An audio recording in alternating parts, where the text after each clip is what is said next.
जो महिलाएं दो नाव की सवारी करती हैं, उनका हाल यही होता है जो इस महिला का हुआ। अपना पति है लेकिन फिर भी इनका पेट नहीं भरता। बताते हैं आपको इनकी पूरी कहानी, इनके साथ हुआ क्या है। उत्तराखंड के देहरादून में एक आर्मी एरिया है। इस एरिया में एक जगह पड़ती है प्रेम नगर। इस इलाके में चाय के पत्ती के बागान भी हैं। शाम का वक्त था, लोग अपने खेत से काम करके वापस लौट रहे थे। एक महिला की नजर खेत के किनारे एक लाश पर पड़ी। उस लाश को देखकर महिला की चीख निकल गई। राहगीर जा रहे थे, वो भी सब इकट्ठा हो गए। पुलिस को बुलाया गया। पुलिस आई, उसने शव को कब्जे में लिया और शव को पीएम के लिए भेज दिया। पुलिस ने जांच करना शुरू की। सिर्फ एक हेलमेट के अलावा पुलिस को कोई सुराग नहीं मिला। एक व्यक्ति ने पुलिस को बताया कि जिस टाइम ये लाश मिली थी उससे कुछ देर पहले मैंने एक चीख सुनी थी। एक महिला की वो चीख थी, लेकिन मैं समझा कुछ और होगा, इसलिए मैंने ज्यादा ध्यान नहीं दिया। उसके बाद एक लड़का बहुत तेजी से स्कूटी लेकर भागा। रात के 9 बजे पुलिस को उसी इलाके में एक स्कूटी खड़ी मिली। जब स्कूटी की तलाश ली तो उसमें एक मोबाइल मिला। उस मोबाइल की सीडीआर निकाली गई तो पता चला ये फोन इसी महिला का है जिसकी ये लाश है और इसका नाम है गुरमीत कौर। इनके परिवार वालों को बुलाया गया, पहचान कराई गई, पहचान हो गई। इसके फोन में जो लास्ट नंबर था वो था एक लड़के का और उसका नाम था आशीष। ये लड़का भी वहीं का रहने वाला था जहाँ की ये लड़की थी। पुलिस आशीष के घर पहुंची। घर वालों ने बताया कि वो तो कल से घर आया ही नहीं। पुलिस ने इसकी लोकेशन चेक की तो इसकी लोकेशन मसूरी में मिली। पुलिस एक टीम बनाकर वहां पहुंची और इसको गिरफ्तार किया।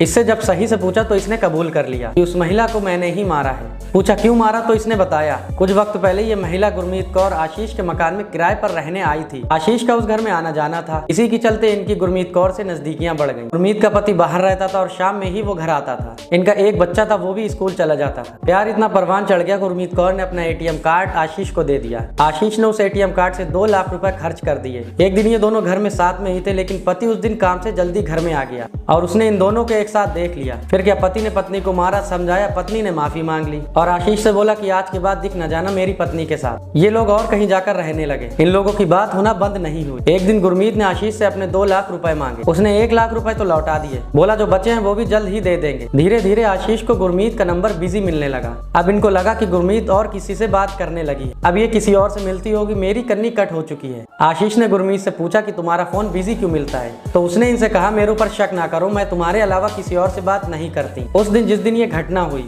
आशीष ने गुरमीत को मिलने के लिए बुलाया। उससे पूछा किसी से बात कर रही है तो बता दे। उसने कहा तुम्हें क्या मतलब, तुम कोई मेरे पति थोड़ी ना लगते हो। ये बात आशीष को हजम नहीं हुई। ये अपने साथ एक चाकू भी लेकर गया था। गुस्से में इसने वो चाकू निकाला और गुरमीत पर इतने वार किए जिससे वो वहीं पर तड़प तड़प कर मर गई। उसको मारकर ये अपने घर आ गया। घर पर जब इसने अपनी टीवी ऑन की तो देखा जिसको जो मार कर आया था उसकी ही न्यूज चल रही है। अब ये घबरा गया। इसने अपने उल्टे हाथ की नस काटने की कोशिश की, लेकिन जब तक पुलिस ने इसको दबोच लिया। इस कहानी में आपको किसकी गलती लगी कमेंट में जरूर बताना।